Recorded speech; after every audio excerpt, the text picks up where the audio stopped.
Everyone dismissed the Chinese billionaire CEO until the black waitress greeted him in Chinese. He commanded empires worth $50 billion across 3 continents. But when he walked into that Atlanta diner in borrowed clothes, they treated him like vermin. The manager threatened to call the police. The customers recorded him for mockery. The wealthy developers sneered at his face. He was invisible, dismissed, degraded until she spoke. A struggling waitress buried under debt who recognized one tiny detail everyone else missed. Before we jump back in, tell us where you're watching from. And if this story touches you, make sure you're subscribed, because tomorrow I've saved something extra special for you. Now, let's continue. The man the business world knew as Zhou Weilin was, by any economic calculation, one of the most formidable figures in global commerce. His name, whispered with equal parts reverence and fear in the boardrooms of Shanghai, London, and Silicon Valley, was synonymous with a particular brand of visionary, uncompromising leadership. Dragon Gate Industries was an empire in the truest sense. Its reach extended across semiconductor manufacturing that powered half the world's smartphones, artificial intelligence systems reshaping entire industries, and renewable energy projects lighting cities from Singapore to Stockholm.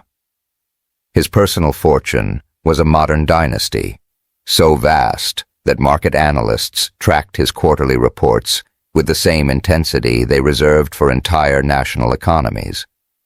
But Zhou Weilin, the man who occupied the executive suite of Dragon Gate's gleaming Atlanta regional headquarters, was not the titan the world imagined.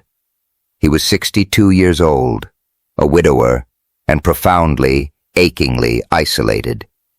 His wife, Mei Hua, had been gone for 3 years, taken by cancer that moved through her body with the same ruthless efficiency he'd once applied to business acquisitions. She had left him with memories, regrets, and one final warning that haunted every decision he made. Weilin, she had whispered in their Shanghai estate during her final weeks, her hand fragile in his. You've built walls so high that you can't see the sky anymore. Promise me you'll remember what it was like when we had nothing. He had promised. And he had kept that promise in the only way he knew how. Once every few months, in whatever city his relentless schedule deposited him, Zhou Weilin would vanish. He would shed the $15,000 tailored suits like a snake, discarding old skin. He would lock away his Patek Philippe watch, a timepiece worth more than most people's homes. He would dress in the clothes of invisibility. Sometimes it was the faded work shirt of a construction laborer. Sometimes, like today, it was a flannel shirt and worn jeans he'd found at a Goodwill in suburban Atlanta, the kind of outfit a man might wear when he'd given up on impressing anyone. He did not do this for entertainment. He did not do this for some perverse thrill. He called these excursions his walks of truth, and they served a singular purpose: perspective. When he was Zhou Weilin, chairman and CEO, he existed inside a suffocating bubble of deference. False smiles, choreographed interactions, doors that opened before he reached them. He was not a person. He was a concept, a walking portfolio, a name on a business card that triggered carefully calculated responses. But as Joe the Nobody, the man in discount store clothes, he became something else entirely. He became invisible. Or worse, he became an object of contempt, a target for the casual cruelty that people reserved for those they deemed beneath notice. This particular Wednesday in November carried different weight than his previous walks. He was in Atlanta to make the most significant philanthropic commitment of his career, a $3 billion clean water initiative designed to bring sustainable infrastructure to underserved communities across the American South.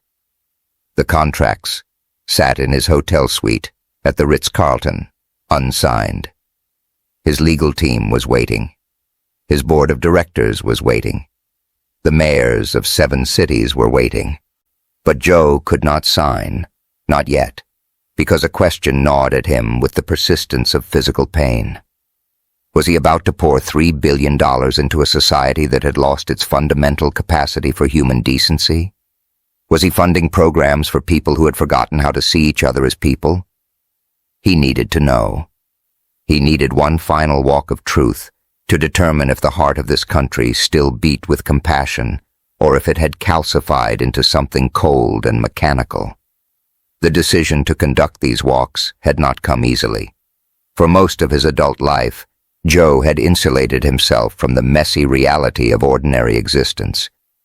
He had assistants who handled inconveniences, security teams who cleared paths, drivers who ensured he never had to navigate public spaces. But Mei Hua had seen what he could not. She had watched him become harder, colder, more distant from the young man she'd married in a tiny Shanghai apartment 40 years ago. "Do you remember when we couldn't afford the bus fare?" she had asked him once, during what he now recognized as the beginning of her illness. They had been in their penthouse in Shanghai, surrounded by art worth millions, and she had been staring at a photograph from their wedding day. Two kids in borrowed clothes grinning like they'd won the lottery because they had each other and a future full of possibility. "Of course I remember," he had said, not looking up from his tablet, his mind on a semiconductor deal in Taiwan. "No, you don't," she had replied, her voice soft but cutting. "You remember the story of it. You don't remember the feeling, the fear, the humility, the way people looked at you when you had nothing." She had been right. He had forgotten.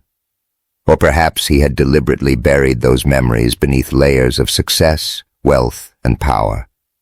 The walks of truth were his attempt to excavate what he'd lost, to remember what it felt like to be powerless, to see how the world treated those who couldn't offer anything in return. And month after month, city after city, he had discovered the same devastating truth. When you stripped away the power, the wealth, the name recognition, you were left with raw human nature. And raw human nature, at least in the circles he tested, was ugly. He stood in his hotel room now, the afternoon sun casting long shadows across imported marble floors. He removed his Ermenegildo Zegna suit, folding it with the same precision he applied to billion-dollar negotiations. The fabric whispered as he laid it across the chair, a sound that cost $3,000. He pulled on the flannel shirt. It smelled faintly of detergent and someone else's life, someone who had worn it to work, to family dinners, to moments that mattered in ways Joe's wealth could never buy. The jeans were stiff, uncomfortable, the denim rough against his skin. The shoes were scuffed knockoffs of a brand he'd once invested in, back when Dragon Gate was expanding into luxury retail. But there was one thing he kept. From his personal safe, he retrieved a small jade pendant on a simple cord. It was 200 years old, passed down from his grandmother, who had survived the Cultural Revolution, the Great Famine, and poverty that would have crushed lesser souls. The dragon and phoenix carved into its surface represented harmony, balance, the union of strength and grace. It was worth more than the entire hotel floor, but it was also invisible to anyone who didn't know what they were looking at. His grandmother had given it to him on her deathbed, her hands weathered from decades of labor that his wealth could never erase. Speaking in Mandarin, her voice like dried leaves, she had whispered, "A person's worth is not in what they own, but in how they treat those who can do nothing for them." He slipped the pendant under his shirt, feeling its cool weight against his chest. A reminder, an anchor, a test. Joe took the service elevator down, bypassing the lobby where staff would recognize him despite his clothes. The elevator operator, a middle-aged black man named Curtis, gave him a curious glance but said nothing. Joe had tipped him generously the previous week. Curtis had earned the right to his questions, but also the wisdom not to ask them. "Have a good afternoon, sir," Curtis said as the doors opened to the loading dock.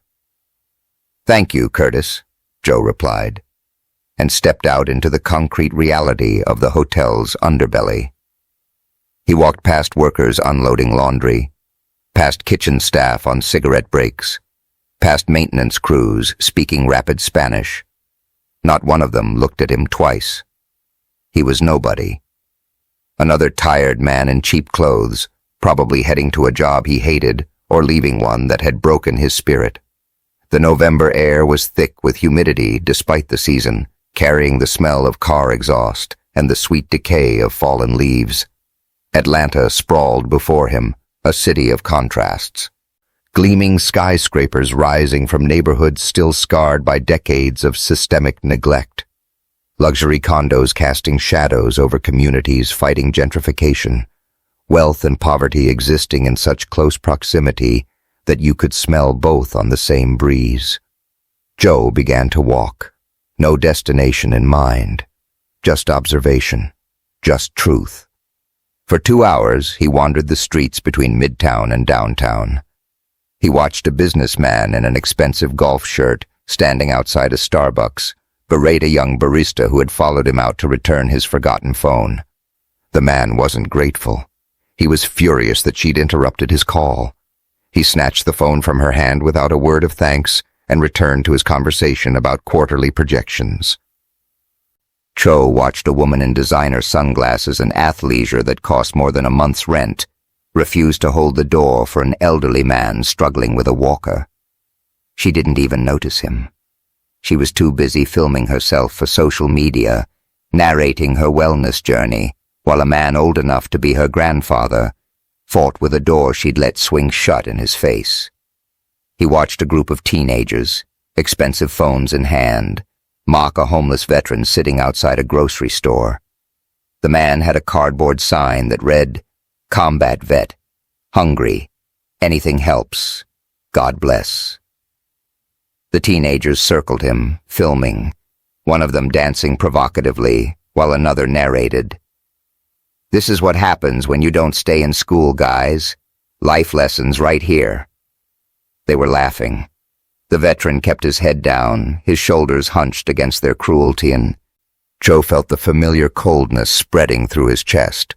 Not the coldness of illness, but the coldness of confirmation. The world was exactly as he had feared. Beautiful surfaces hiding mechanical hearts. People so consumed by their own narratives that they couldn't see the humanity right in front of them. Atlanta, this city he was about to invest billions in, was a beautiful, gleaming machine with no soul. The Peachtree Diner appeared before him like a verdict. It sat on a corner in a neighborhood caught between gentrification and decay, the kind of place that had survived decades by serving cheap food to people who needed calories more than ambiance. The neon sign flickered. Open 24 hours. Through the smudged windows, he could see vinyl booths patched with duct tape, fluorescent lights that cast everything in a harsh, unflattering glare. It was perfect. It was exactly the kind of place where real people showed their real faces. Joe pushed through the glass door.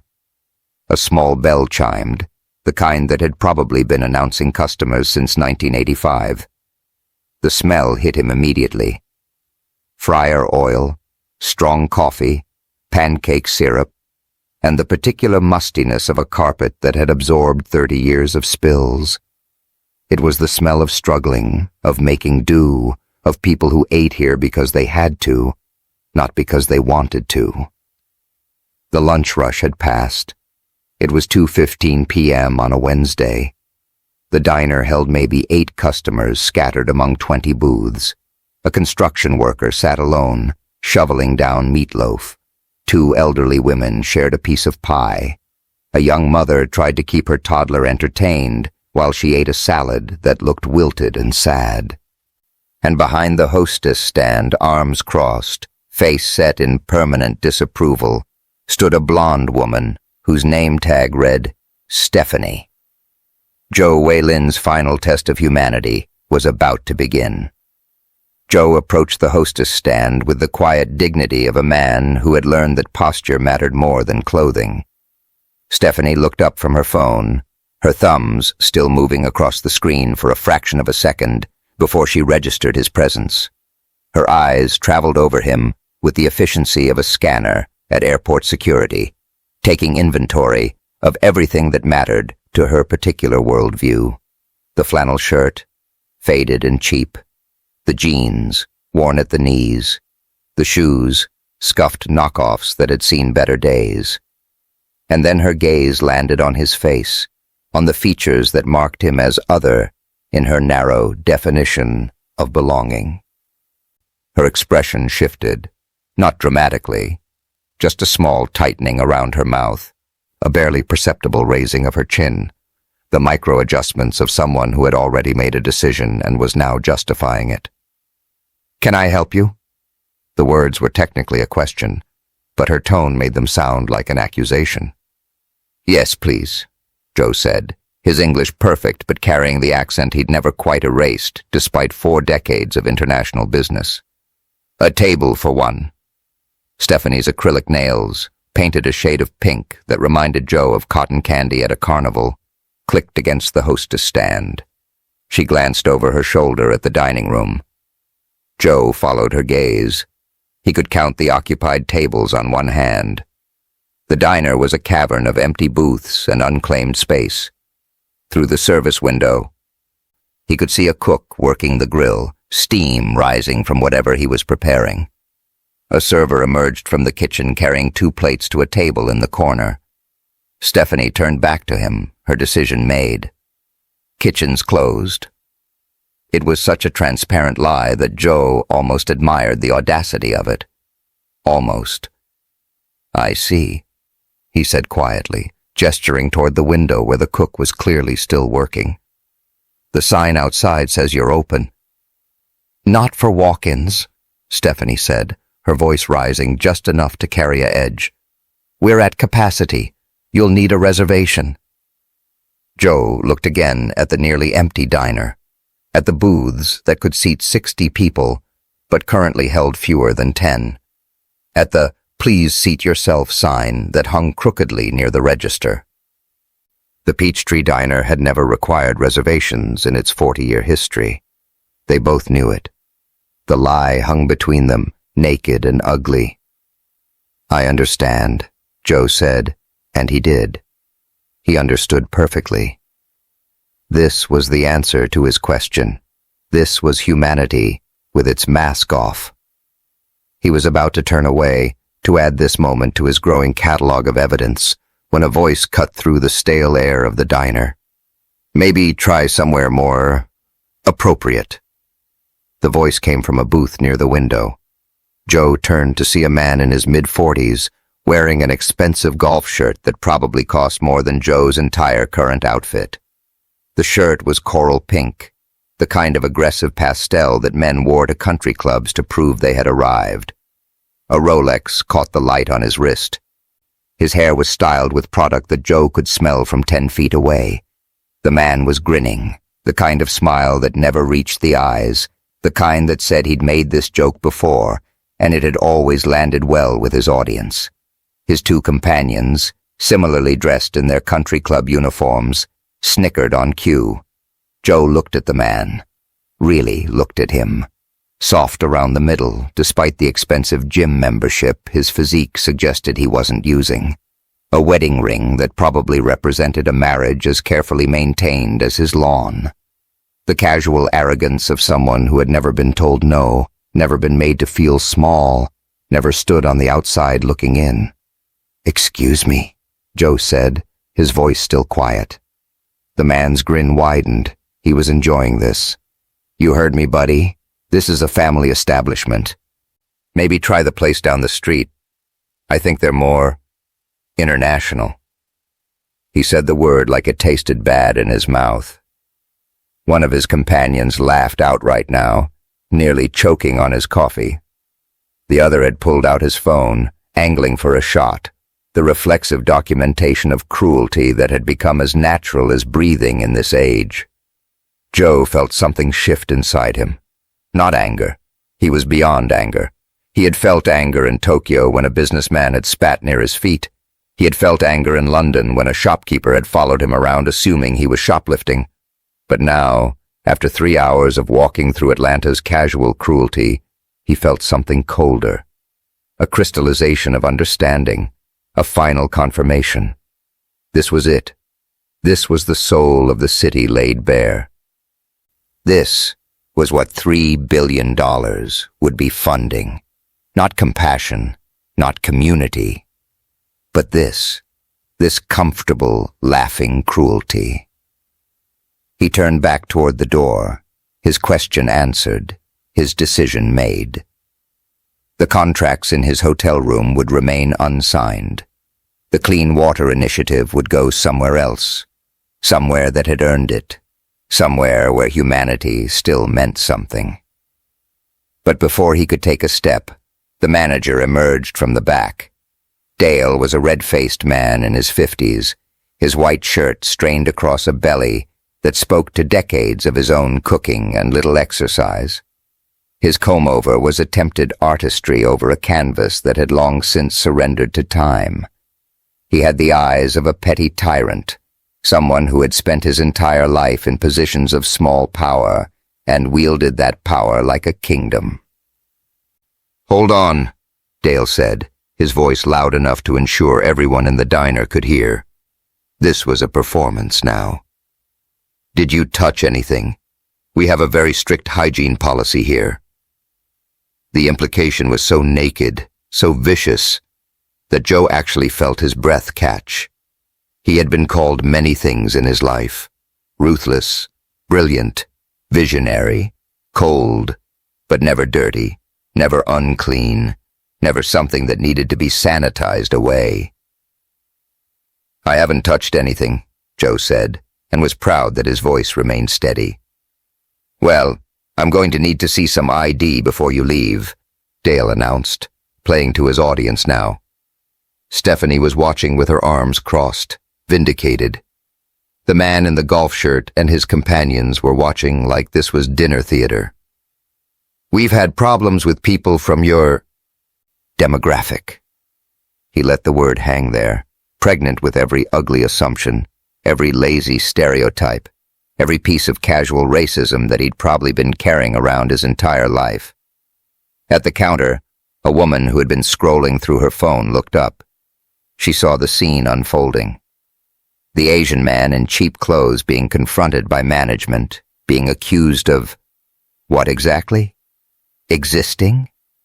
She did what her generation did instinctively. She raised her phone and began recording, a giggle escaping her lips. "Oh my God," she said to no one in particular, her voice carrying that particular tone of someone who had just spotted content gold. "This is going straight to TikTok."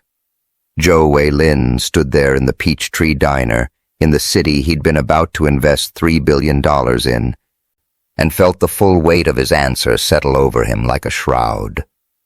He was a man who had dined with presidents and prime ministers. He was a man who controlled technologies that powered the modern world. He was a man whose quarterly decisions affected the lives of hundreds of thousands of employees across 3 continents. And in this moment, in this place, wearing these clothes, he was nothing. He was a problem to be solved, a blight to be removed, a spectacle to be recorded and mocked and shared for entertainment. The smell of old grease hung in the air, mixing with burnt coffee and the particular sadness of dreams deferred. It was the smell of broken promises, of people who had settled for less, of a society that had forgotten how to see past surfaces. Joe looked at Dale, at Stephanie, at the man in the golf shirt whose name tag he would later learn read Trevor Whitmore, Whitmore Development, LLC. He looked at the woman recording, at the other customers who had stopped eating to watch, their faces showing everything from amusement to uncomfortable complicity. This was exactly what he had feared about humanity. This was the answer to Mei Hua's question about whether walls or bridges mattered more. The world had chosen walls, high ones, ugly ones, walls built from casual cruelty and comfortable prejudice, and the kind of dehumanization that people practiced so often they didn't even recognize it anymore. The test was complete. Humanity had failed. He was about to walk out, to return to his hotel, to tear up the contracts and redirect his foundation's resources anywhere but here, when he heard it. A voice, clear as a bell, cutting through the ugliness like light through fog. "Excuse me." Joe turned, and everything changed. "Excuse me." The two words cut through the toxic atmosphere of the Peachtree Diner like a blade through silk. Every head turned. Stephanie's hand froze on her hip. Dale's red face swiveled toward the kitchen. Trevor Whitmore's smirk faltered. Even the woman recording lowered her phone slightly, curiosity overtaking her appetite for viral content. She emerged from the double doors of the kitchen, and she was not asking permission. She was claiming space. Keisha Matthews was 26 years old, though the bone-deep exhaustion etched around her eyes aged her in certain lights. Her server's uniform, the same polyester blend nightmare that every employee had worn since the diner opened in 1987, somehow looked different on her. She wore it with a bearing that suggested this was temporary, that clothes did not define worth, that she had made peace with necessity, without surrendering dignity. Her natural hair was pulled back in neat twists, practical for the demands of a 12-hour shift, but styled with care that spoke to self-respect. Her eyes, deep brown and currently flashing with barely controlled anger, swept across the scene with the precision of someone trained to see what others missed. She took in Stephanie's defensive posture, Dale's puffed-up chest, Trevor Whitmore's country club smugness, the woman with her phone raised like a weapon, and then her eyes landed on Joe. But she didn't see what everyone else saw. She didn't see the flannel shirt, or the worn jeans, or the scuffed shoes. She didn't make the lazy, racist calculation that had defined everyone else's response.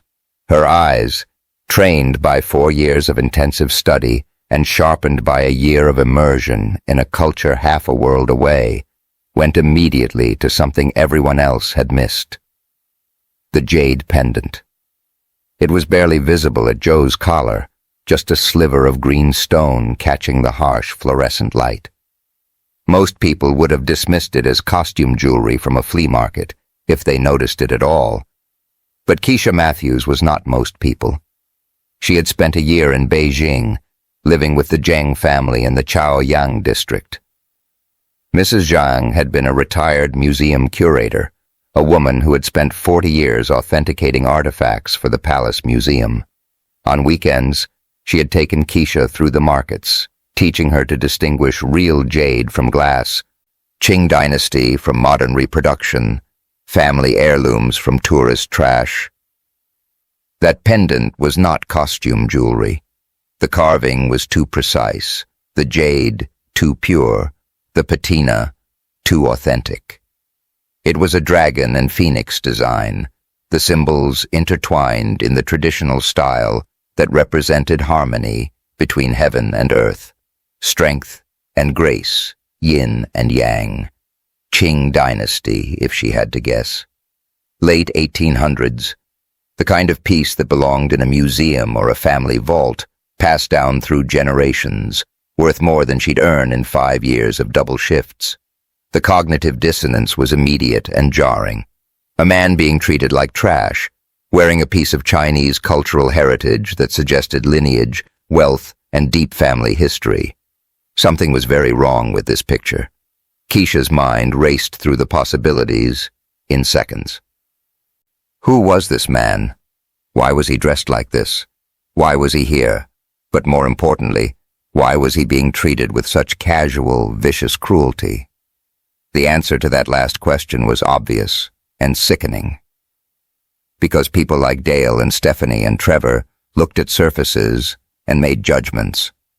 Because they saw Asian features and worn clothes and decided they knew everything they needed to know. Because casual racism was so normalized, they didn't even recognize it as cruelty anymore. Keisha had a choice to make.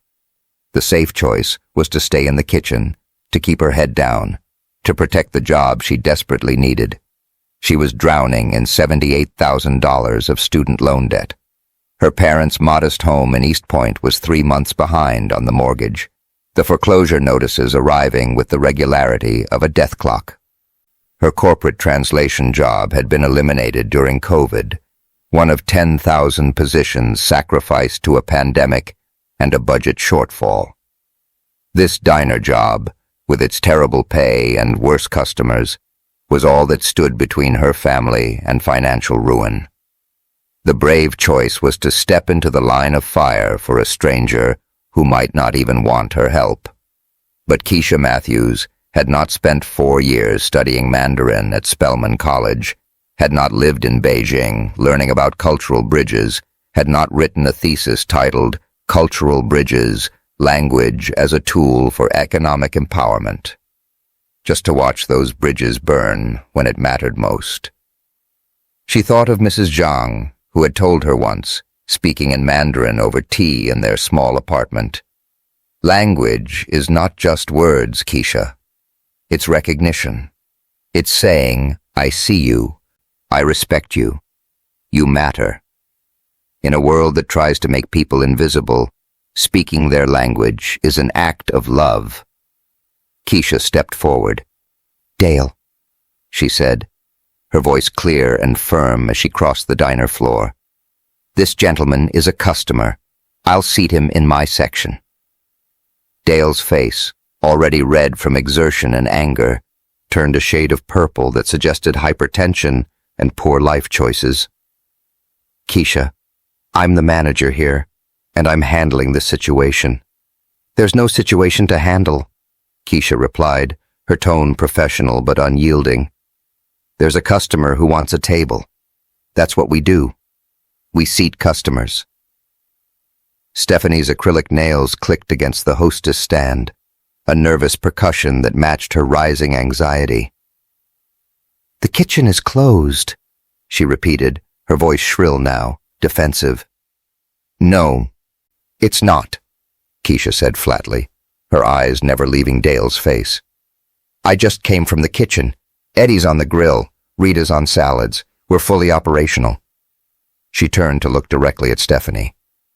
So, unless there's some other reason you don't want to seat this customer, I suggest you step aside and let me do my job. The implication hung in the air, sharp and undeniable. Trevor Whitmore half stood from his booth, his face flushing with indignation at being called out, even indirectly. Now hold on just a minute. Who do you think you're talking to?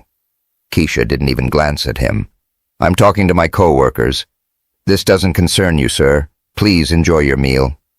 The dismissal was surgical. Trevor sat back down, his mouth opening and closing like a fish, unused to being rendered irrelevant. Dale stepped forward, using his bulk to intimidate, a tactic that had probably worked on every other server he'd ever managed. Keisha, this is insubordination.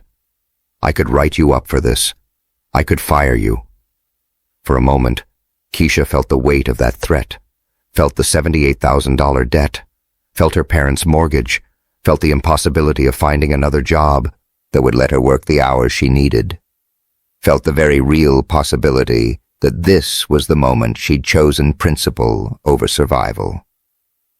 But then she looked at Joe again, saw the quiet dignity in how he held himself despite the humiliation, saw the jade pendant that spoke of family, of history, of a heritage that demanded respect, saw a human being treated like garbage.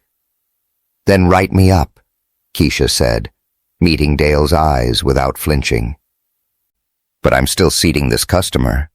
What happened next would be replayed in news coverage, analyzed in think pieces, and studied in business schools as an example of courage under pressure. But in the moment, It felt to Keisha like the most natural thing in the world. She turned away from Dale, away from Stephanie's shocked expression, away from Trevor's sputtering indignation. She turned to Joe, who had been standing frozen throughout the exchange, his expression unreadable, but his eyes carrying something that looked like wonder. And then Keisha Matthews did something that no one in that diner, possibly no one in Joe's entire walk through Atlanta, had done. She saw him, really saw him. She noted the careful way he held himself despite the cheap clothes. She saw the intelligence in his eyes, the weariness that came not from poverty, but from carrying weight no one else could see. She saw the jade pendant and understood its significance. She saw a person being dehumanized, and she had the unique ability to offer something that would matter. She took a breath, and then she spoke to him in Mandarin. The words flowed with the fluency of someone who had lived the language, not just studied it.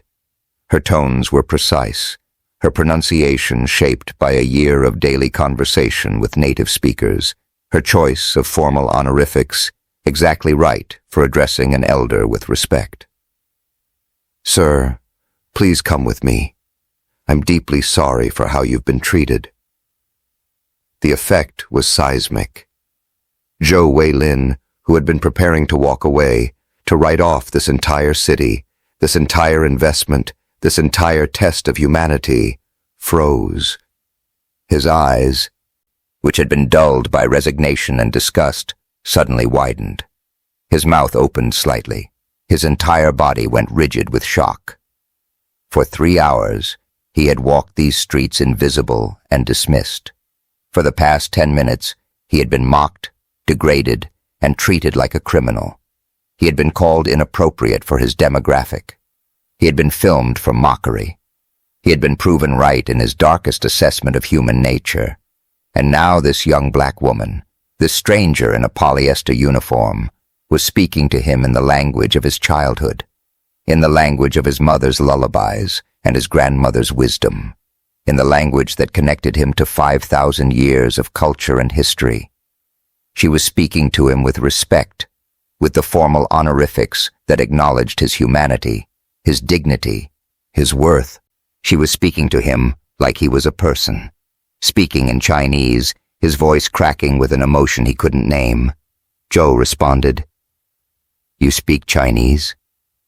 It was shock and gratitude and relief and something deeper, something that touched the raw wound Mei Hua's death had left behind. For the first time in 3 years, since his wife had taken her last breath in their Shanghai bedroom, Zhou Weilin felt seen.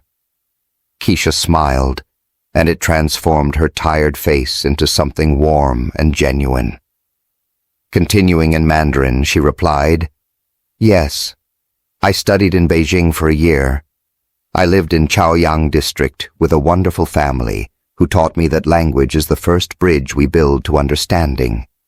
She gestured toward a clean booth in her section, away from the gawking customers, away from the hostility. Still speaking in Chinese, she said, "Please sit. Let me tell you about today's specials." The diner had gone completely silent. Every conversation had stopped. Every fork had paused. Everyone was staring, but now the quality of their attention had shifted from mockery to confusion. They were hearing a language they didn't understand. They were watching a dynamic they couldn't parse.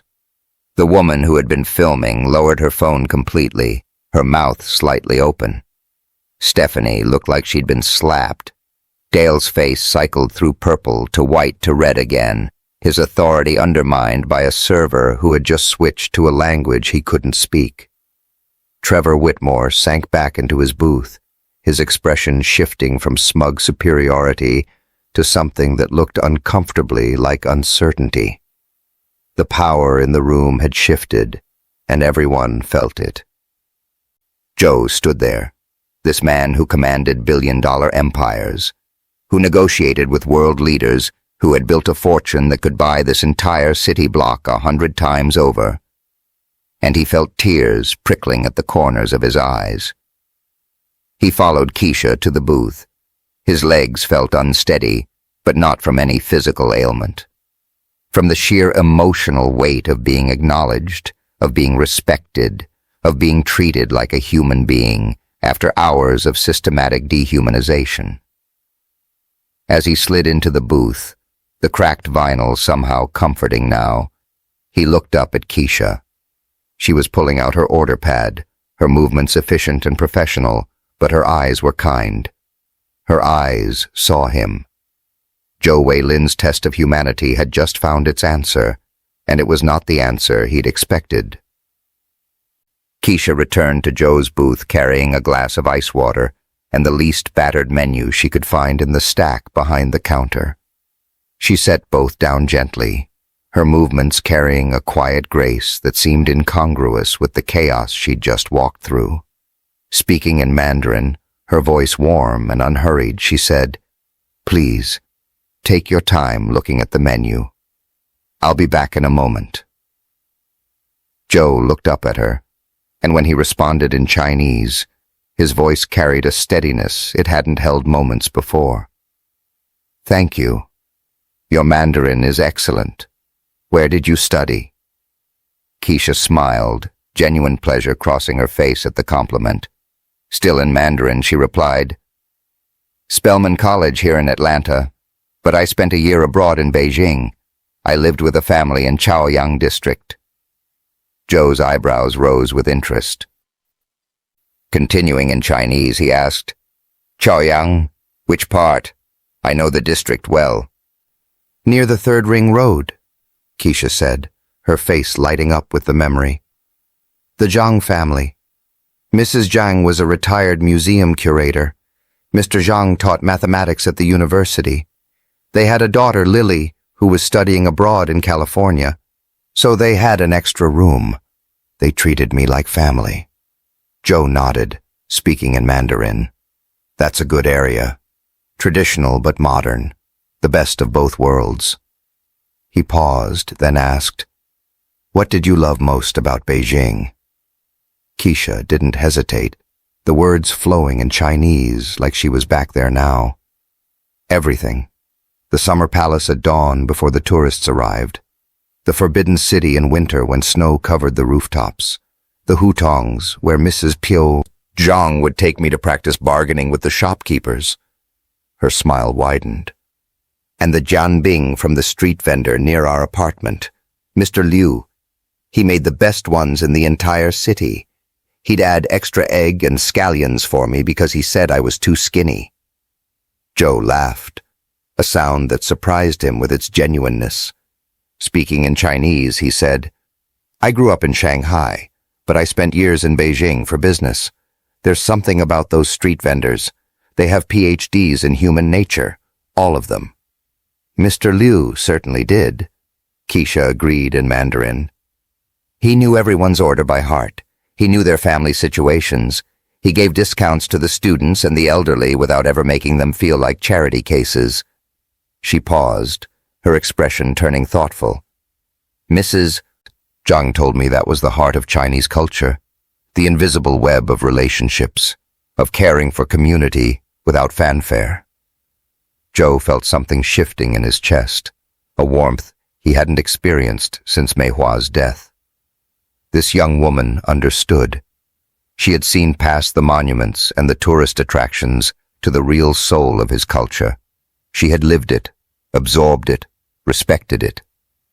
Switching to English, perhaps aware that their extended conversation in Mandarin was drawing stares, Zhou asked, "What brought you here? To this diner, I mean. You clearly have significant education and cultural expertise." Keisha's smile dimmed slightly. She answered in English, her voice taking on a more practiced, professional tone. "The math of life, mostly. Student loans. I graduated with $78,000 in debt. I had a corporate translation job for 2 years, working with international clients. Good salary, benefits, the whole package.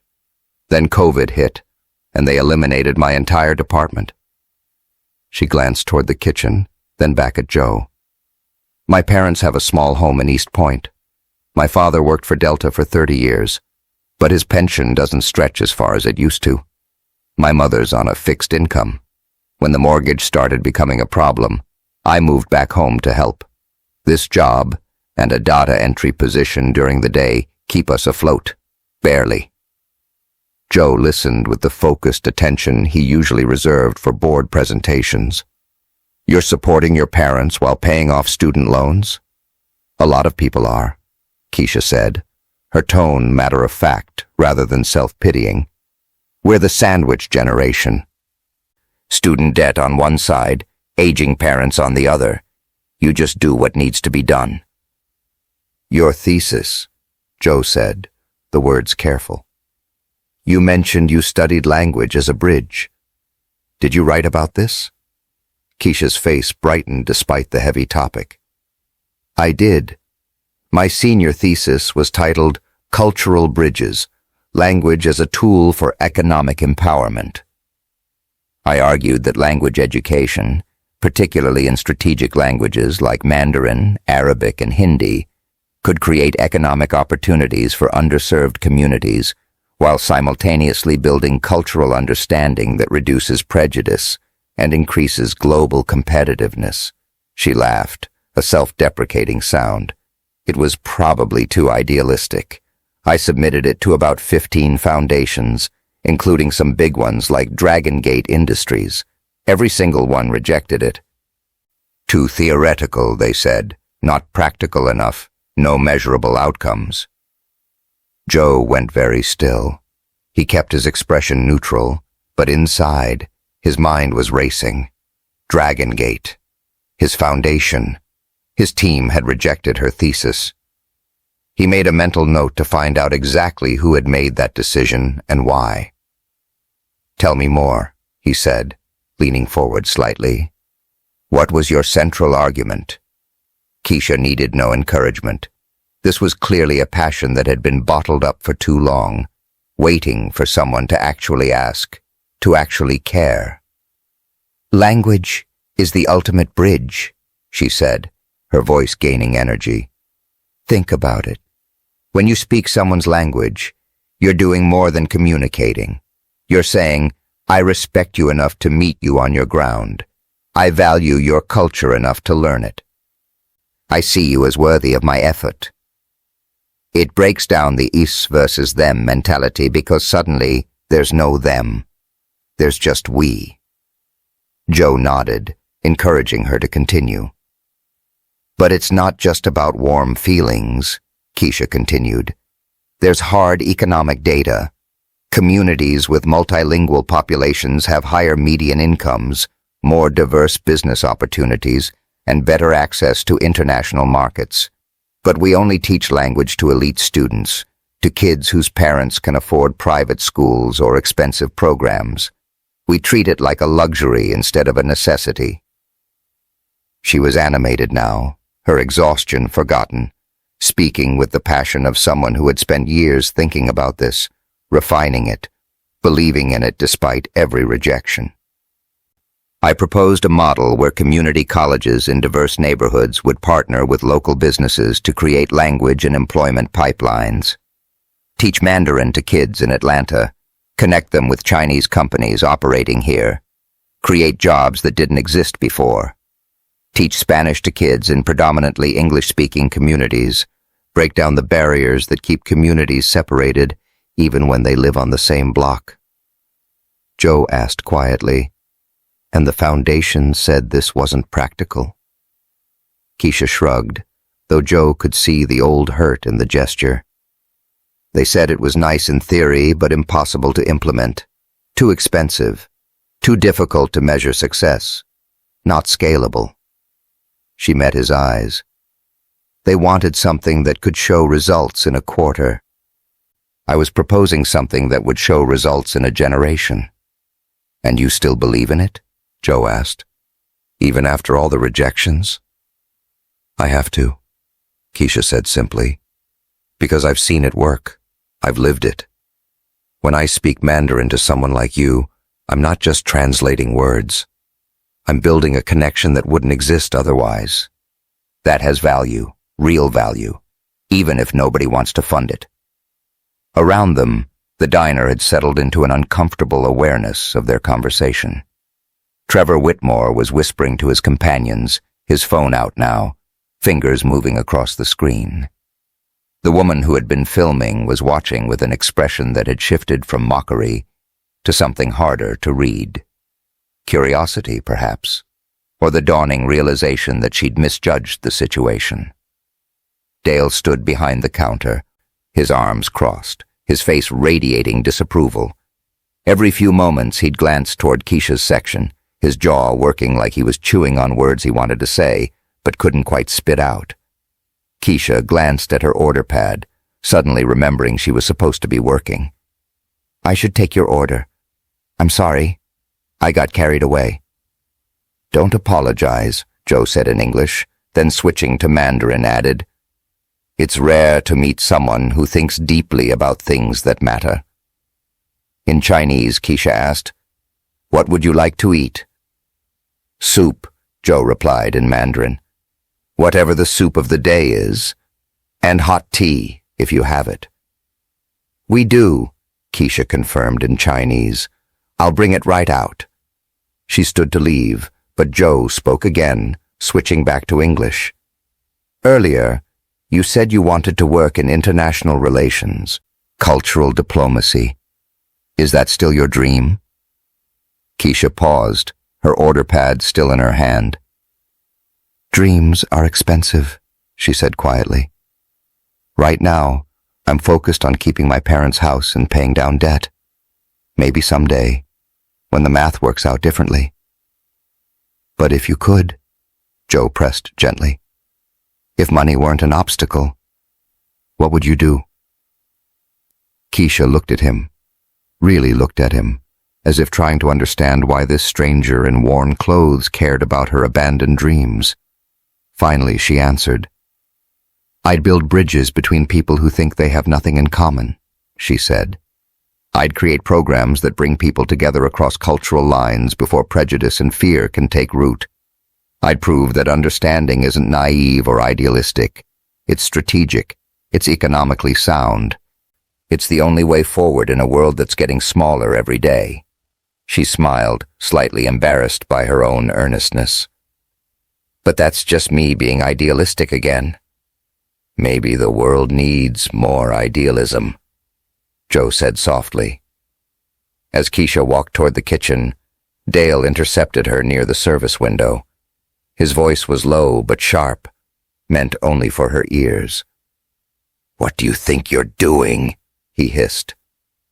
"Taking an order," Keisha replied calmly. "Same as I've done 1,000 times."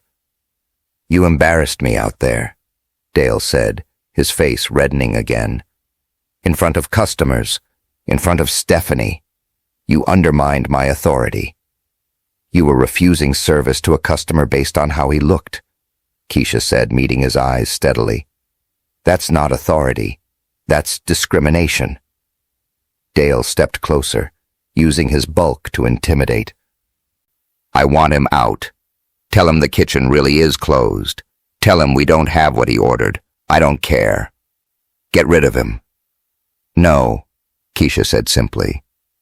"No," Dale's voice rose slightly. "He's a paying customer, and he's done nothing wrong. I'm not asking him to leave." "Then I'll fire you," Dale said, the words carrying the weight of a man who'd used this threat before and watched it work. Keisha felt the familiar weight settle over her. The student loans, the mortgage, the impossibility of finding another job that would let her work the hours she needed, the very real possibility that this was the moment everything collapsed.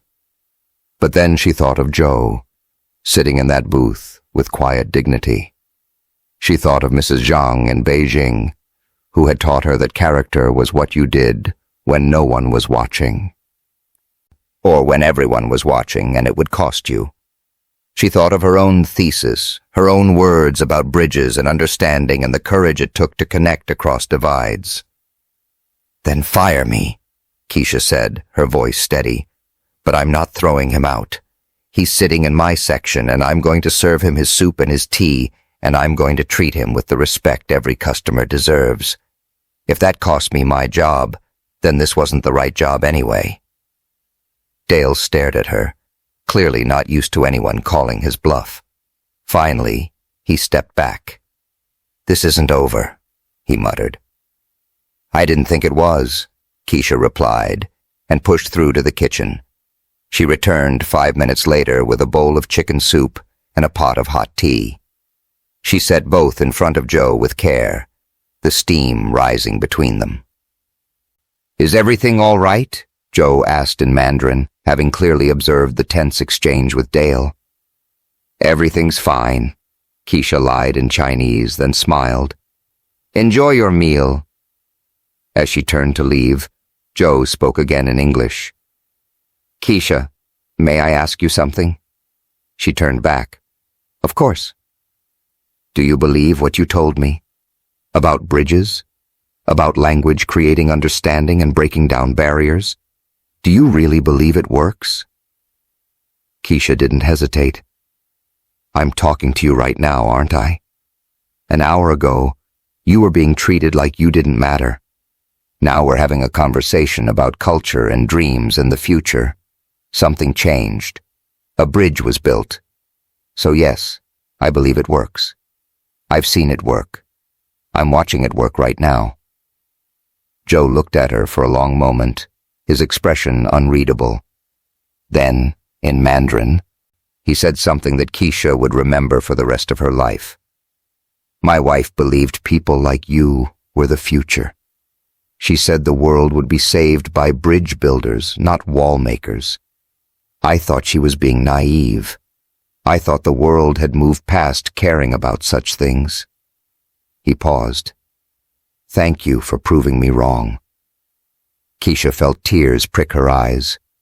She blinked them back, nodded, and returned to her other tables, unaware that the man eating soup in her section was making calculations that would change both their lives forever.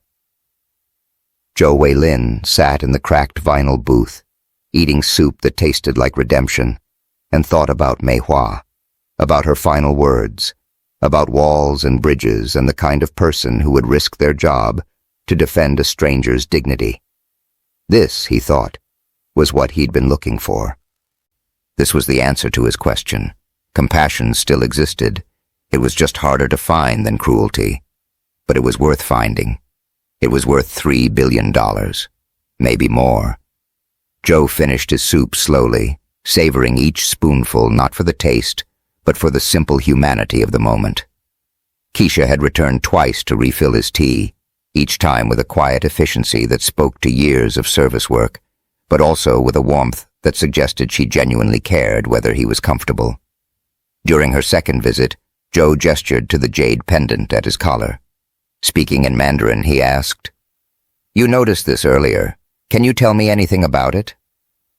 Keisha set down the teapot and leaned slightly closer, her eyes studying the pendant with the focused attention of someone who knew what they were looking at.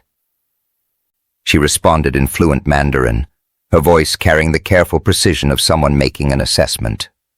"It's Qing Dynasty, I believe. Late 19th century, based on the carving style.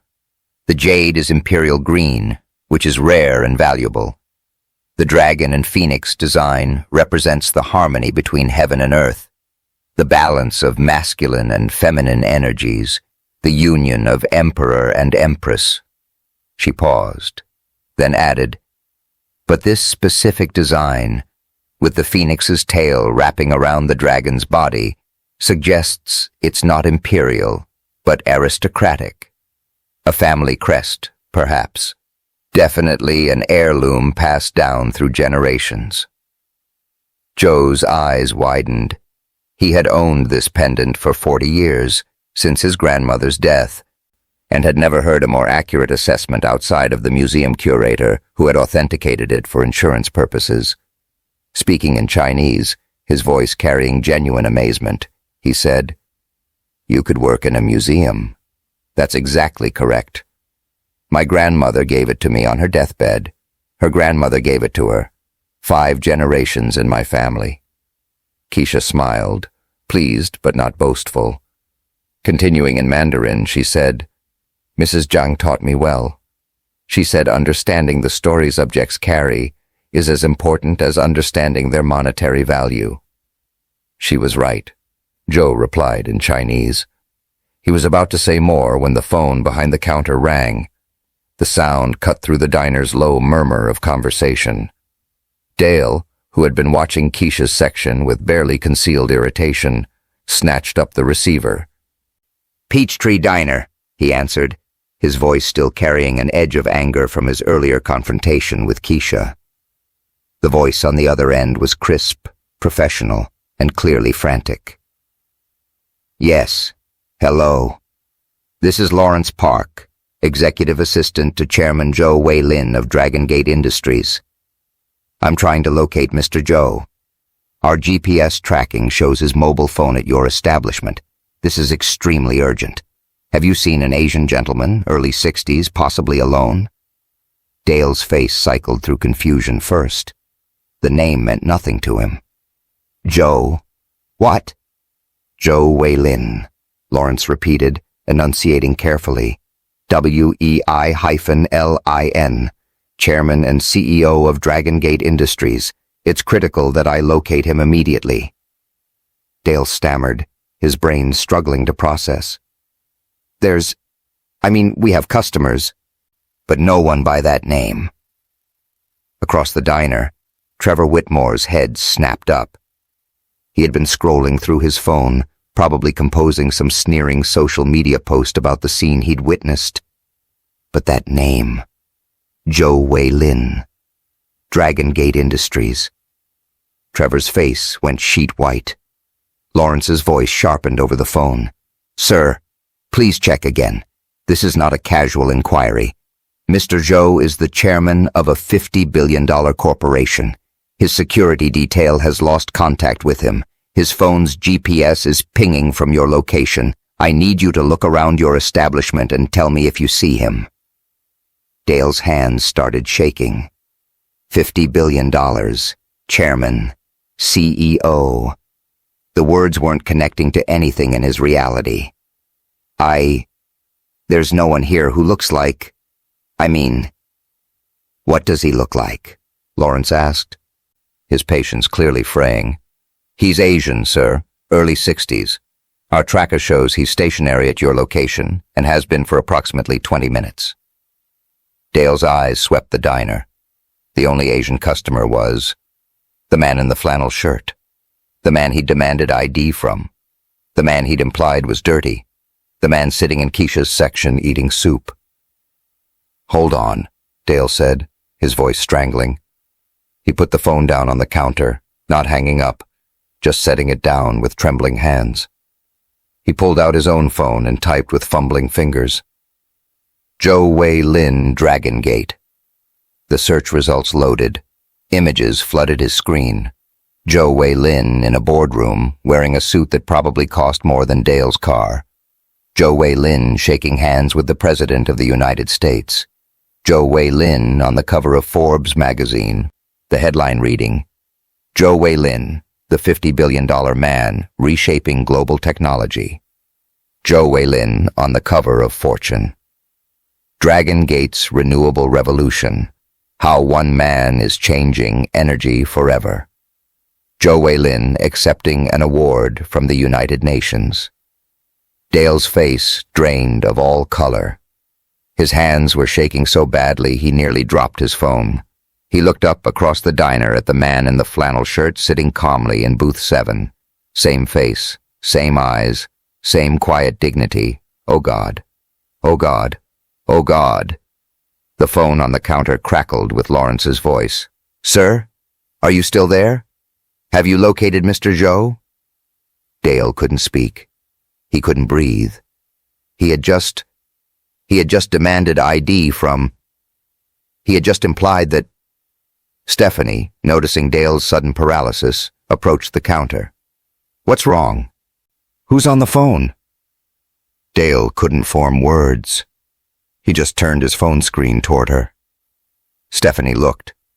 Her acrylic nails, which had been tapping impatiently against the counter, suddenly clutched the edge so hard her knuckles went white. Her perfectly made-up face went slack with horror. That's the man," she whispered. "The man I told the kitchen was closed for," Dale finished, his voice hollow. "The man you said we were at capacity for. The man I accused of being unsanitary. The man I demanded ID from." Across the diner, Trevor Whitmore had been conducting his own frantic Google search. His expensive golf shirt was suddenly soaked with sweat. His hands trembled as he scrolled through article after article. Dragon Gate Industries, majority stakeholder in 17 Fortune 500 companies. Primary investor in renewable energy projects across 4 continents. Current assets estimated at $50 billion. And there, 3 articles down. Dragon Gate Industries announces $500 million investment fund for American infrastructure projects. Trevor's luxury development. The Piedmont luxury residences. The proposal he'd submitted 8 months ago. The proposal that was currently under review by Dragon Gate's investment committee. The proposal that could make or break his entire company. He had just told the man who controlled that decision to go somewhere more international. On camera. Trevor looked down at his phone. The video he'd been planning to post, mocking the Asian man being harassed by diner staff, suddenly looked very different. It looked like career suicide. It looked like evidence of exactly the kind of prejudice that would make any corporation run screaming in the opposite direction. His face transformed from smug superiority to absolute horror. The woman at the counter, the one who had giggled, "This is going straight to TikTok," was frantically tapping her phone screen, trying to delete the video she'd already posted. Her hands were shaking. The post had already gotten 47 views.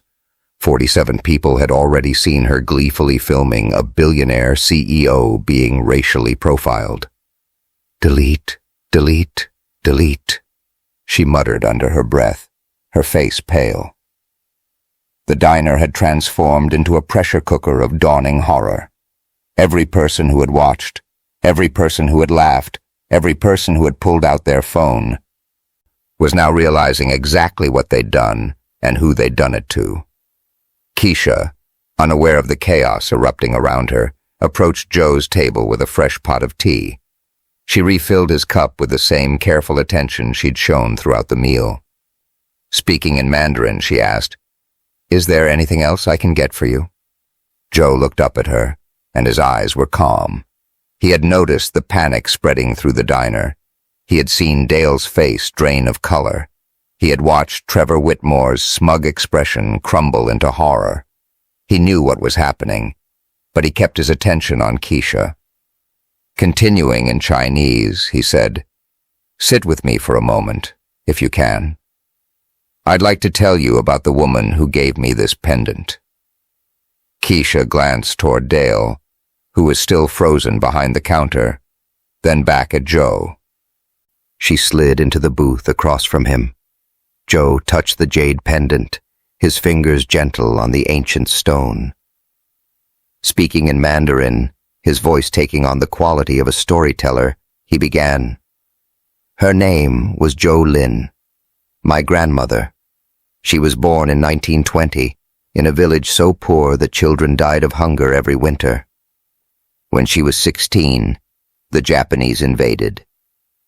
When she was 26, the revolution came. When she was 36, the famine came. She survived all of it." Keisha listened, completely absorbed. Joe continued in Chinese. She lost her first husband to war, her second to politics, her third to old age. She raised 6 children, buried 2 of them. She worked in factories, in fields, in any place that would pay enough to keep her family fed. By the time I knew her, she was ancient, her hands twisted from arthritis, her back bent from decades of labor. His eyes grew distant with memory. But she had this pendant. It was the only thing she owned that connected her to the life before all the loss. Her grandmother had given it to her, and she kept it hidden through invasion, revolution, and famine. When I started my first company, she gave it to me. I tried to refuse. I said it was too valuable, too important. She laughed and said something I've never forgotten. Joe's voice thickened with emotion as he continued in Mandarin. She said, "This stone has no value except what we give it. It's just a rock from the ground. But the lesson it carries, that's priceless. A person's worth is not in what they own, but in how they treat those who can do nothing for them. Wear this and remember, you are only as wealthy as you are kind." Keisha's eyes filled with tears. The beauty of the story, the weight of that wisdom, the way it connected across generations and cultures, it all struck her with profound force. "She sounds like an extraordinary woman," Keisha said in Mandarin, her voice thick with emotion. "She was," Joe replied in Chinese. "She would have liked you very much." Outside, 3 black SUVs pulled into the parking lot with the smooth precision of a military operation. The vehicles were identical, their windows tinted, their presence immediately commanding attention. Joe saw them through the window. He allowed himself a small smile. "It appears," he said to Keisha in English, "that my afternoon is about to become complicated." Keisha looked out the window, confused. Are those for you?" "Yes," Joe said simply. "I don't understand," Keisha said. Joe met her eyes, and in them she saw something that made her breath catch. Not the tired man in the flannel shirt. Someone else. Someone powerful. Someone who had been testing something and had just found his answer. "You will," Joe said gently. "Very soon, you will understand everything." The SUV doors opened, and the reckoning began. The SUV doors opened in perfect synchronization, and 3 men emerged. The first was clearly the leader, Lawrence Park, early 40s, wearing a suit so perfectly tailored it looked like it had been painted onto his frame. His hair was silver at the temples, his movements efficient and purposeful. Behind him came 2 security personnel, both wearing dark suits and earpieces, their eyes already scanning the diner's interior with professional assessment. They moved toward the entrance with the coordinated precision of people who had done this 1,000 times. Lawrence reached the door first, pulling it open, and the small bell chimed, a sound that now seemed absurdly inadequate for the moment. Every conversation in the Peachtree Diner stopped. Every fork paused midway to every mouth. The atmosphere shifted from nervous tension to something else entirely. Something that felt like the air pressure dropping before a storm. Lawrence's eyes swept the diner with systematic efficiency. It took him perhaps 2 seconds to locate Joe, sitting calmly in booth 7, across from a young woman in a server's uniform. Relief flooded Lawrence's face, quickly replaced by barely controlled concern. "Chairman Joe!" Lawrence called out, his voice carrying across the silent diner with perfect projection. The title hung in the air like a detonation. Chairman. The diner went completely silent. Not the silence of people trying to be quiet, but the silence of people who had stopped breathing. Every head turned toward booth 7, toward the man in the flannel shirt who was now being addressed as chairman by someone who looked like he'd stepped out of a corporate boardroom. Dale's face, already pale, turned the color of old newspaper. Stephanie's mouth opened and closed soundlessly. Trevor Whitmore, halfway through, standing as if preparing to flee, froze in a half-crouch, his face cycling through expressions too quickly to name. The woman with the phone actually dropped it, the device clattering onto the counter. Lawrence approached the booth and as he got closer, his professional composure cracked slightly. Speaking rapidly in Mandarin, the words tumbling out with a mixture of concern and barely restrained panic, he said, "Sir, we lost your signal for 40 minutes. Your phone's GPS went stationary. Protocol required that I locate you. I apologize for the intrusion, but when you didn't answer your phone, I had no choice. Are you injured? Are you safe?" Joe raised one hand, a small gesture that somehow commanded complete attention. His voice was calm, almost amused. He responded in English, deliberately, ensuring everyone in the diner could understand every word. "I am perfectly fine, Lawrence. I was just having an excellent conversation with Miss Keisha Matthews." He gestured to Keisha, who had stood when Lawrence entered and was now standing beside the booth, her face a portrait of confusion and dawning comprehension. Joe continued, his voice carrying clearly through the silent diner. "Miss Matthews has been the only person in this establishment to treat me with basic human decency." Lawrence's eyes, which had been focused entirely on Joe, now shifted to take in the room. His gaze moved systematically. The hostess stand where Stephanie stood frozen. The counter where Dale was gripping the edge like it was the only thing keeping him upright. The booth where Trevor Whitmore looked like he was about to be sick. The woman at the counter whose face had gone white as chalk. Lawrence had spent 15 years as Joe's executive assistant. He had negotiated with dictators and CEOs. He had managed crises across 4 continents. He could read a room better than most people could read a book, and he understood, in an instant, exactly what had happened here. His expression hardened into something cold and professional and utterly merciless. Joe stood slowly, his movements deliberate. He was still wearing the flannel shirt and worn jeans, but something had shifted.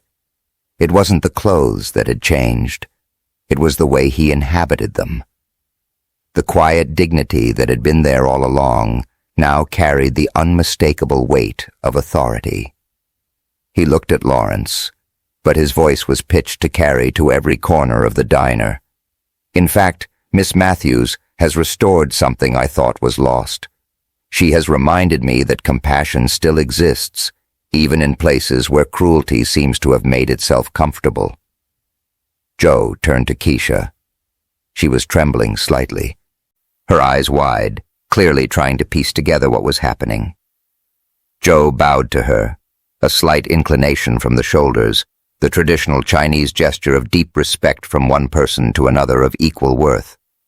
Speaking in Mandarin, his voice warm despite the tension crackling through the room, he said, "Thank you. You remind me of the kind of person my wife would have loved. You have her heart, her courage, her belief that bridges matter more than walls." Keisha, operating on instinct and training from her year in Beijing, bowed back. Her eyes were shining with tears she was fighting to control.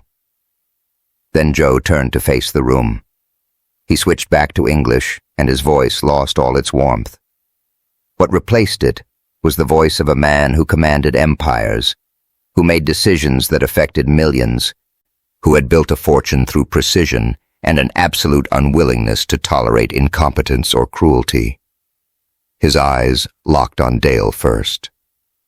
"You demanded my identification," Joe said, each word carefully articulated. "Very well. I am Joe Wei Lin, Chairman and CEO of Dragon Gate Industries. My company controls semiconductor manufacturing that powers approximately 40% of the smartphones in this country. We employ 200,000 people globally. Our annual revenue exceeds the GDP of several small nations." Dale tried to speak. His mouth moved, but only a strangled sound emerged. His hands were shaking so badly he had to grip the counter to keep them still. Joe's gaze shifted to Stephanie. "You told me your kitchen was closed," Joe continued, his tone almost conversational. "An interesting policy. Given that I could see your cook actively preparing food, I wonder, Does your corporate office know you turn away customers based on how they look? Or is this a local innovation? Stephanie's acrylic nails were digging into her palms hard enough to leave marks. Her carefully applied makeup couldn't hide the fact that all blood had drained from her face. Joe's eyes found Trevor Whitmore, who was now standing fully, his back pressed against the booth, like he was trying to merge with the vinyl. "And you," Joe said, his voice dropping to something quiet and infinitely more dangerous, "suggested I find somewhere more appropriate." He let the word hang there, toxic and damning. "Tell me, Mr. Whitmore, what made this establishment inappropriate for someone who looks like me?" Trevor stammered, words falling out of his mouth in a desperate cascade. "Mr. Joe, I apologize. I didn't know who you were. It was a joke. I wasn't serious. I would never—" Joe's voice cut through the babbling like a knife. "You didn't know. Exactly. You didn't know who I was, and so you felt entitled to cruelty, as if my worth as a human being was dependent on my net worth, as if respect was something to be earned through status rather than given through basic decency." He turned to Lawrence, his tone shifting to pure business. "What was Mr. Whitmore's development proposal called?" Lawrence had already pulled out a tablet, his fingers moving with practiced efficiency. "The Piedmont Luxury Residences, mixed-use development in the Virginia Highland area, requesting $40 million in partnership funding. The proposal has been under review by our investment committee for 8 months. Joe nodded once. Denied, permanently. Note in the file that Mr. Whitmore demonstrated a pattern of discriminatory behavior and poor judgment that makes him unsuitable for partnership with any Dragon Gate entity." Trevor's knees buckled. He caught himself on the table, but his face had gone gray. "Please," he whispered. "Please, Mr. Joe. I have investors. I have commitments.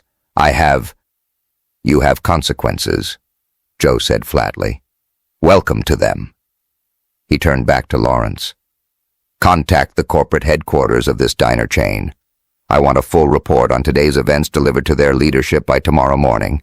Include video evidence if available, witness statements, and a detailed account of the discriminatory service practices I experienced." Lawrence was already typing, his fingers flying across the tablet screen. "Yes, sir. I'll have legal draft the report within the hour." Joe looked at Dale, whose face had somehow gone even paler. "Your behavior was not just unprofessional, it was inhuman.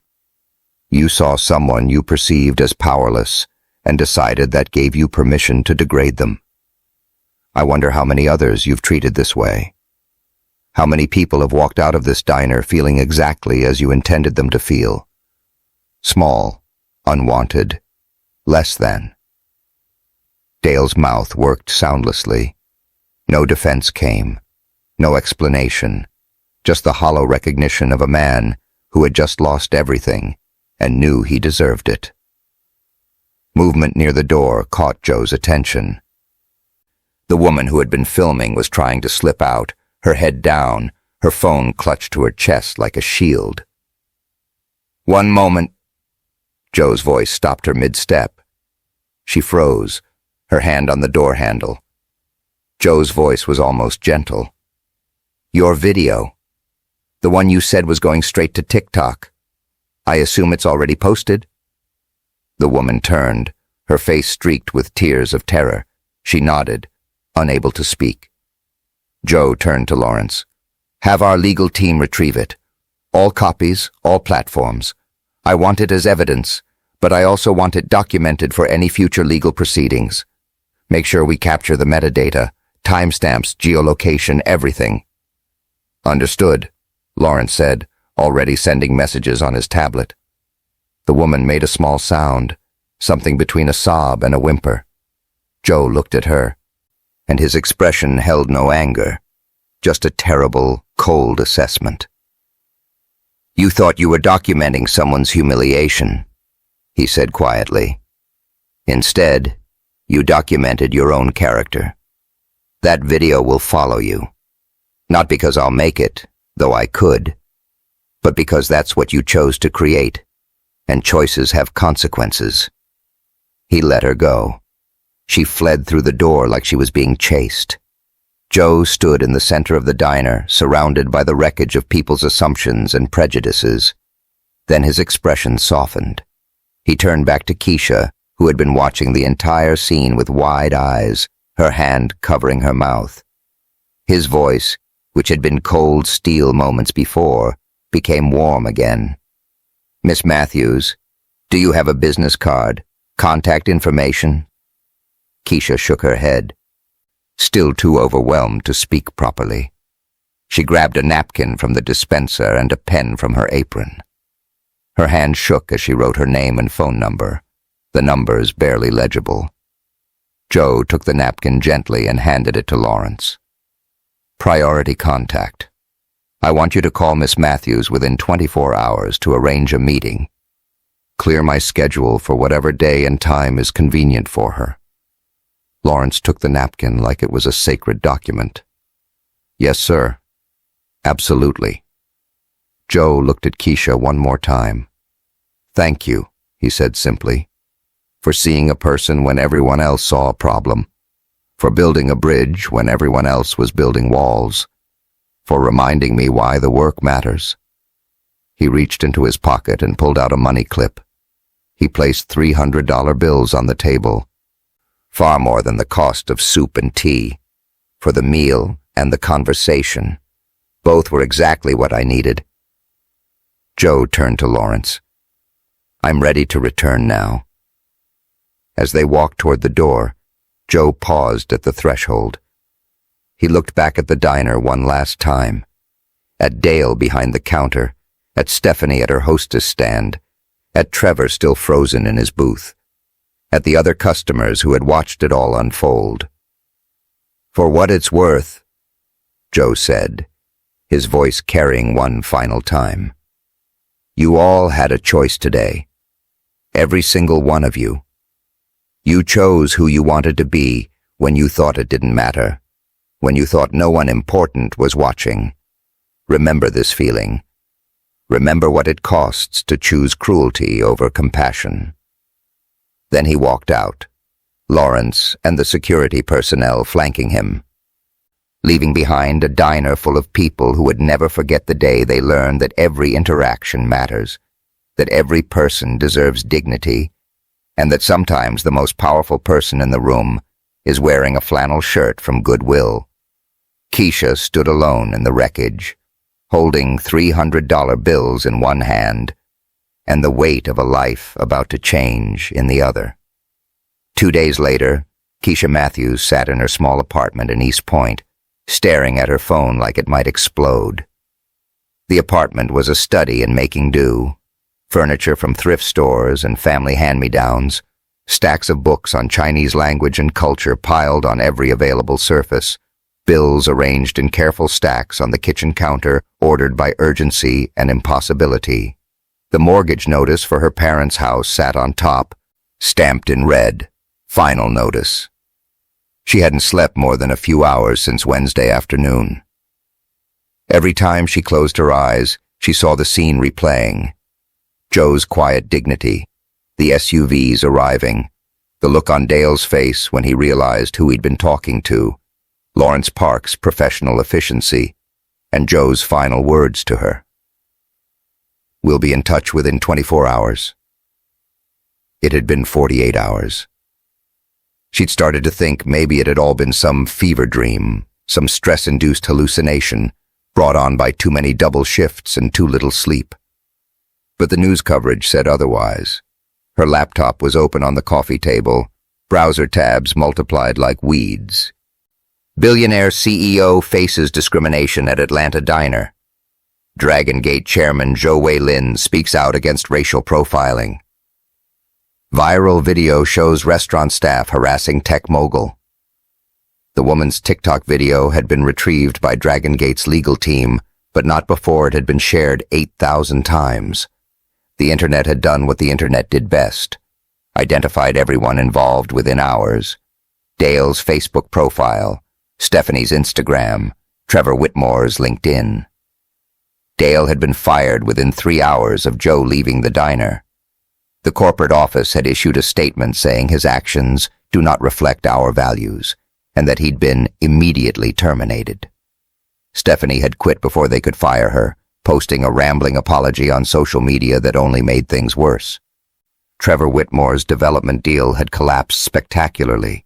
His investors had pulled out within 24 hours, citing reputational concerns and poor judgment. His company's website now displayed a generic, under construction message. The man who had sneered, "Maybe try somewhere more appropriate," had been deemed inappropriate himself. The Peachtree Diner's corporate office had issued a public apology, announced new anti-discrimination training for all employees, and pledged to donate $50,000 to Asian American advocacy organizations. The diner itself had been closed for 2 days for staff retraining. And Keisha had been at the center of all of it, the one person in the story who had done the right thing. Her phone had been ringing constantly. Reporters wanting interviews, classmates from Spelman reaching out, the former professors calling to congratulate her, but not the call she was waiting for. When her phone finally rang at 10:47 a.m. on Friday morning, the screen showed unknown number. Keisha's hand shook as she answered. "Miss Matthews?" The voice was crisp, professional, familiar. "Lawrence Park." "Yes, this is Keisha." "This is Lawrence Park, Executive Assistant to Chairman Joe Wei-Lin. Chairman Joe would like to meet with you this afternoon, if you're available. A car will arrive at your address in 1 hour. Is that acceptable?" 1 hour. Keisha looked around her apartment, at her worn pajamas, her unbrushed hair, the general chaos of someone who hadn't been able to focus on anything for 2 days. Yes, that's fine. Where should I?" "The car will take you to the appropriate location. Business casual attire is fine." "There's no need for formality." The line went dead. Keisha stood frozen for approximately 10 seconds. Then she exploded into motion. She showered in 4 minutes, a personal record. She pulled her hair back into a simple, professional style, her hands shaking too much for anything elaborate. She stood in front of her closet, which contained exactly 3 outfits that could be called business casual, and chose the least worn, simple black pants and a cream blouse her mother had bought her for college graduation. She was standing on the curb in front of her apartment building, trying to calm her breathing when the black SUV pulled up exactly 1 hour after Lawrence's call. The driver emerged, opened the back door without a word.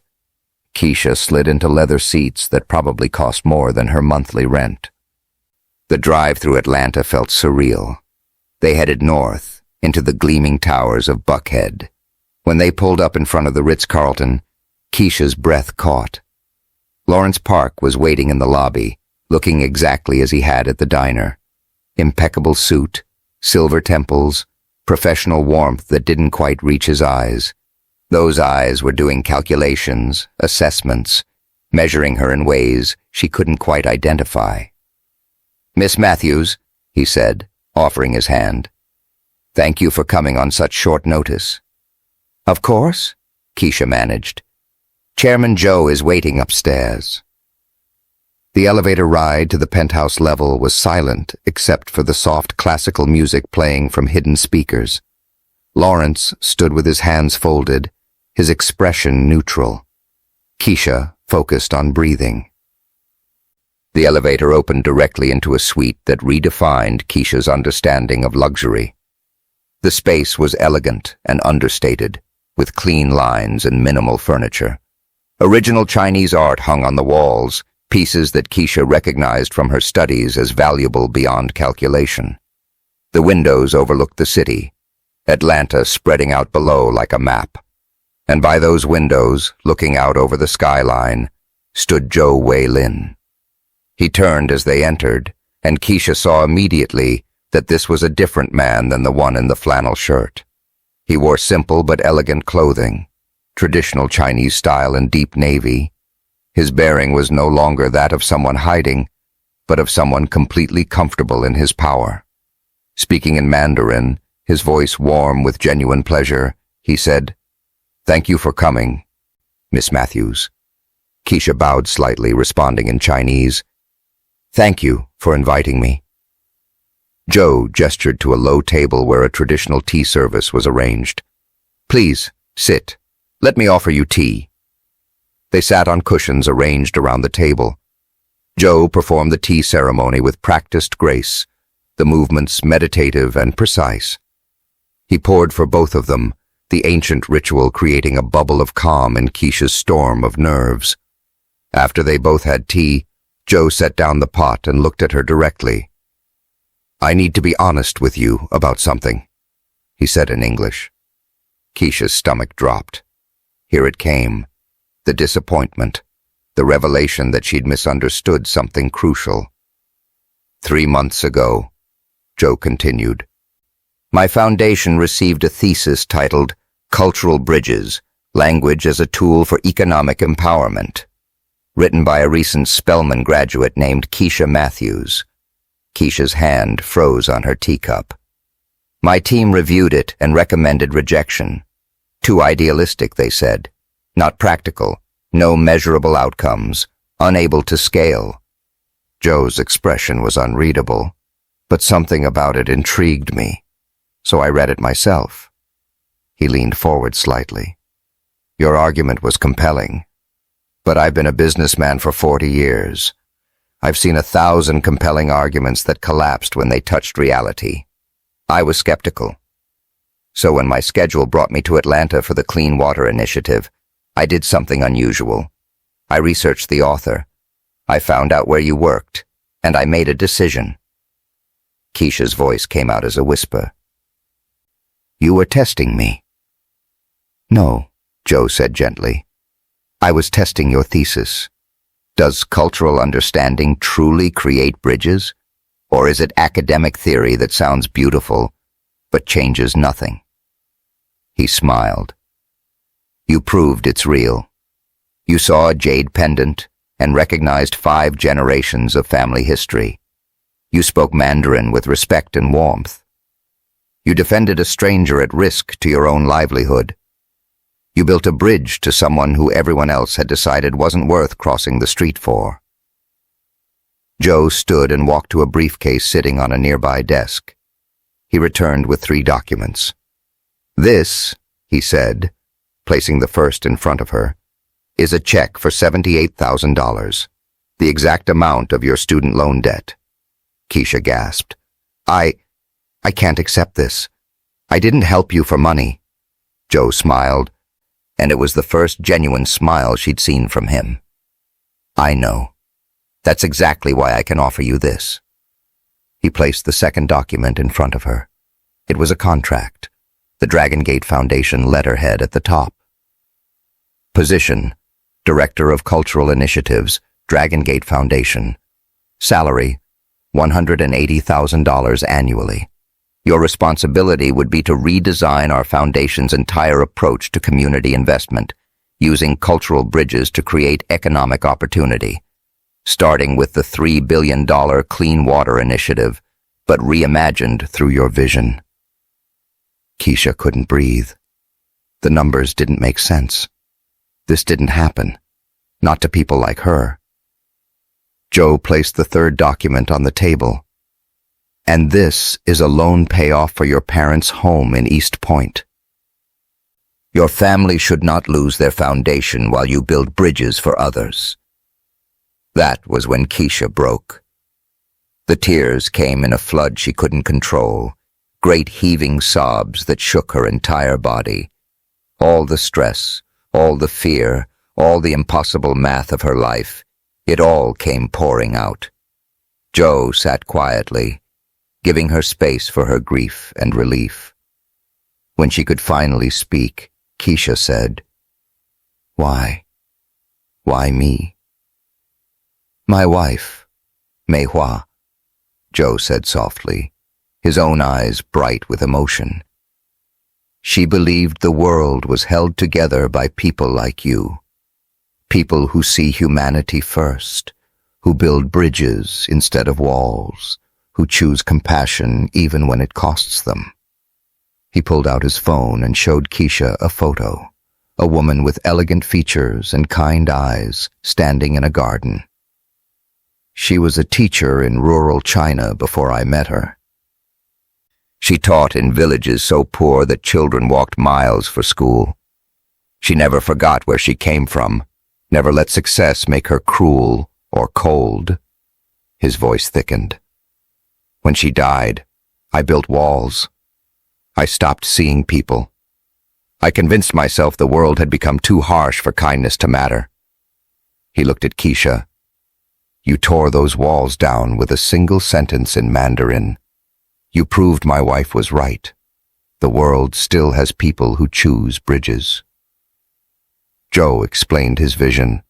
The foundation would fund programs that bridge cultural divides, language education, cultural exchange, economic empowerment through understanding.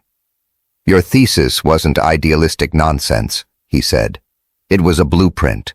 I just needed to see it work.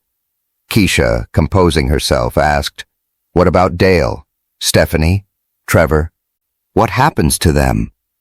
Joe's expression became thoughtful. They face consequences of their choices. But this isn't about punishment. It's about building something new, something better.